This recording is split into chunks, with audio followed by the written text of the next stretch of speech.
It's spelled like that, but my Chinese name is A-N-A-L-I, Li, Anna Li. And I am so excited to be here today. Thank you so much. I've been working with Chinese students in the United States for the past 5 years and have had little tastes of this country and culture, but it has been so fantastic to be welcomed and immersed into your country, so thank you. And that's a great tie-in to what I'm going to be talking about today, which is what it means to be a global citizen in the language classroom.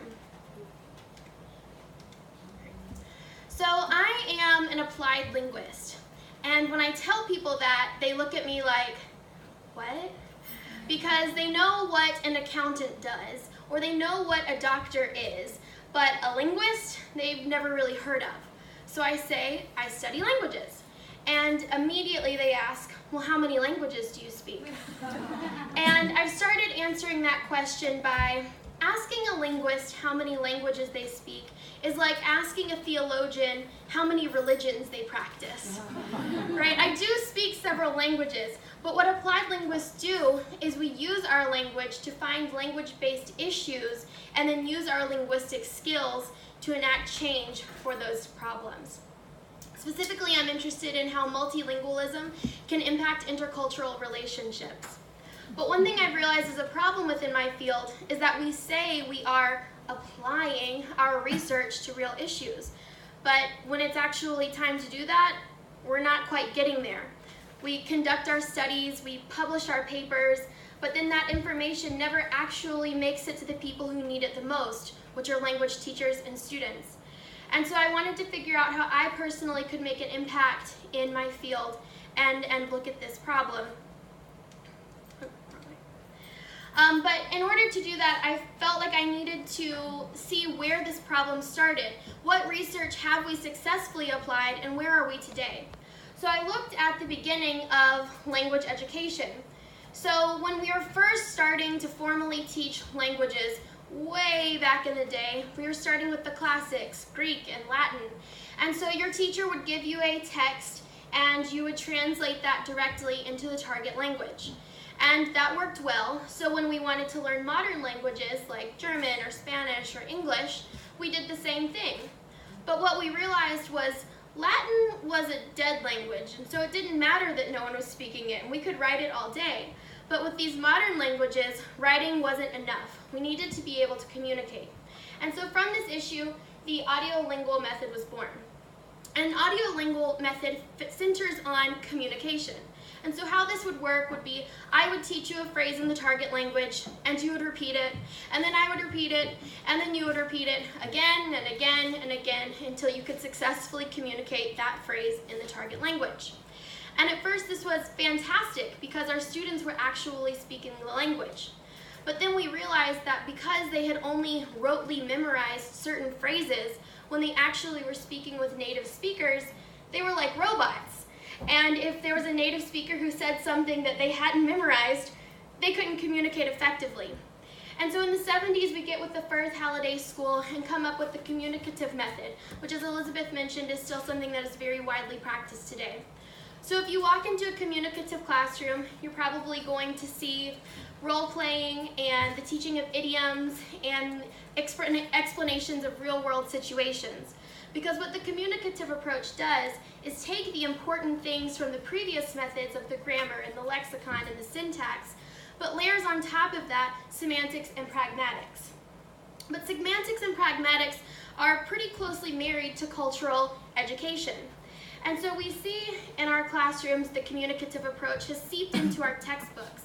So if you look at a French textbook, you're probably going to see pictures of maple leaves and baguettes, or bullfighting from Spain in the Spanish textbook. And we're like, this is fantastic, we're finally talking about culture. But I didn't realize that this was actually an issue until I read an English book that was supposed to be teaching English to children. And the little cartoon characters had very pale skin, and they had Anglo-Saxon names, and they wore trousers instead of pants, and they politely sipped their tea in front of Big Ben. And I realized that yes, this was a culture, but on a very, very specific part of London called the tourist shop, where all of the stereotypes lived. There were people who were interacting with this culture, but by saying that this was the only culture that English speakers experienced, we were negating an entire world of other English speakers. The one page of this book that did talk about English around the world was so simplified that it lost all of its purpose.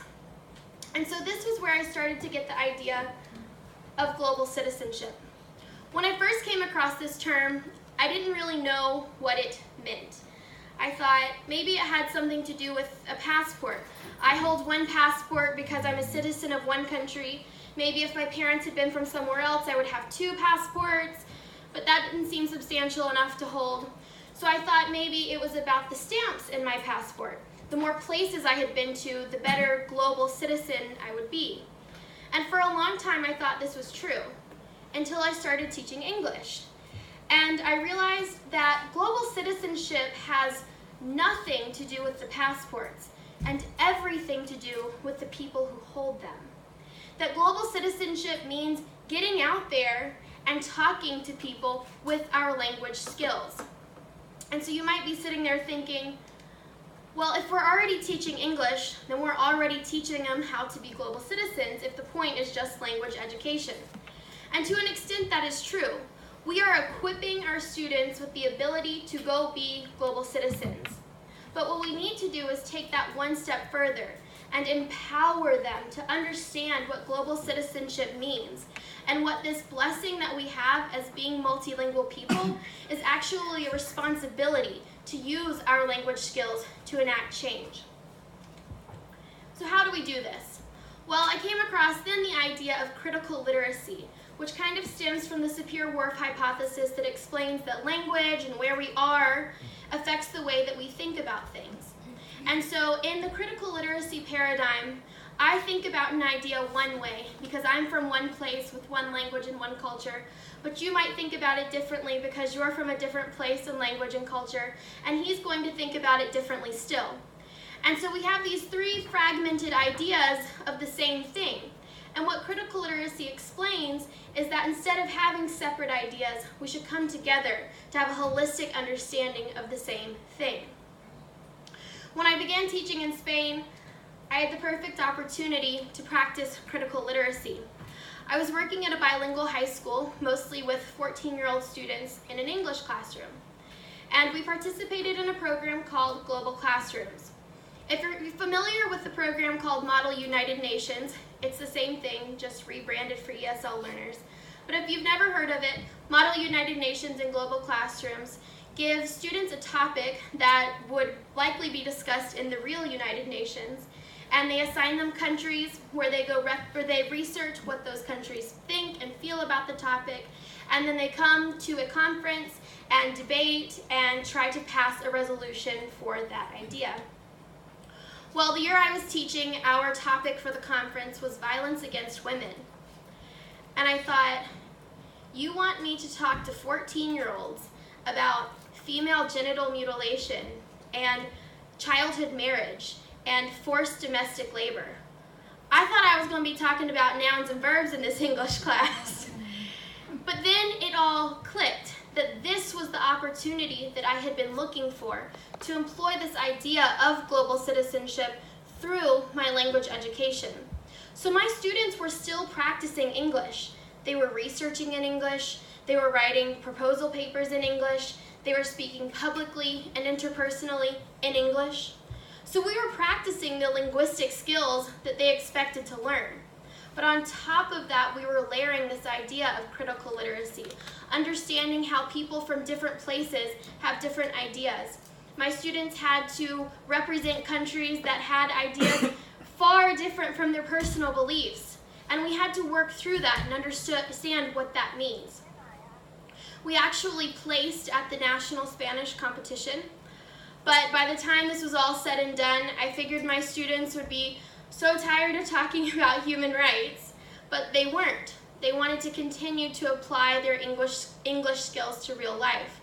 And so we began the Speak Truth to Power curriculum, which was developed by the Kennedy Center and focuses on human rights activists from around the world. But what I adapted this curriculum to talk about was specifically human rights activists who had learned English to further their human rights positions. And so we talked about people from Guatemala, from Florida, from Israel, from the Czech Republic, who had all learned English and were able to use their linguistic skills to share their platform with the world and enact change not only in their local community, but in their global community. And I realized through talking with my students that they were able to relate to real-world issues. They learned about different cultures. They did what they came there to do, which was to develop practical language skills. But furthermore, they understood how language is just a vehicle for empathy and change. So I had a whole year with my students. Here in China, I only have about 3 days when they come into my classroom. And so we're studying the travel theme. And so I wanted to figure out how I could bring such a huge idea into an everyday classroom. How this can be translated to Chinese students in China or to Brazilian students in the United States or wherever you may be and for however long of time you may be there. And so I realized what I can do in my teaching is create a safe space for students to talk about these complex ideas and to do so in their English. And also introducing ideas from a variety of viewpoints and sources to expose them to different information. We have opportunities to think individually, to discuss in small groups, and then to discuss as a whole class, but then also have time at the end to debrief and reflect. And so what I try to do in all of my classes is remind my students that they have a role as a linguistic and cultural ambassador to share with those who may not be multilingual. I realized that an outcome of practicing this idea of critical literacy is that students feel empowered and like they own their own learning. The majority of students to whom I've taught English have come to my class because they had to be there. Because they're IT students that have to learn English to understand computer programming, or they're business majors, and English happens to be the lingua franca right now.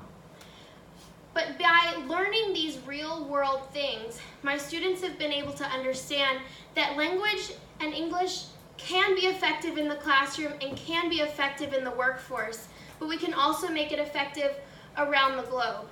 And we've talked about how the globe can be lots of different places, but it can also be at home too, because home is also on the globe. And so we've talked again and again about what this idea of being a global citizen means. And so my students can appreciate and respect differences. They've developed tools to deal with complex issues, and they do what they came there to do in learning English, which was to enhance their communicative abilities. So I think that Global Citizenship teaches our students that language goes far beyond the classroom, if you allow it to, and that we can accompany our language with this cultural understanding that so many of my colleagues have expressed today, and that language enables our speakers to create intercultural and interlinguistic relationships. So if I go back to my original problem of how am I going to help this field of applied linguistics, I no longer feel like I have to be the most published author or the most famous linguist to have ever lived. What I've realized is that I can practice what I preach and be my own global citizen in my classroom, whether that's in Alabama where I live, or it's here in China, or it was in Spain. But I can be a global citizen by teaching my students how to use their language skills to be global citizens as well.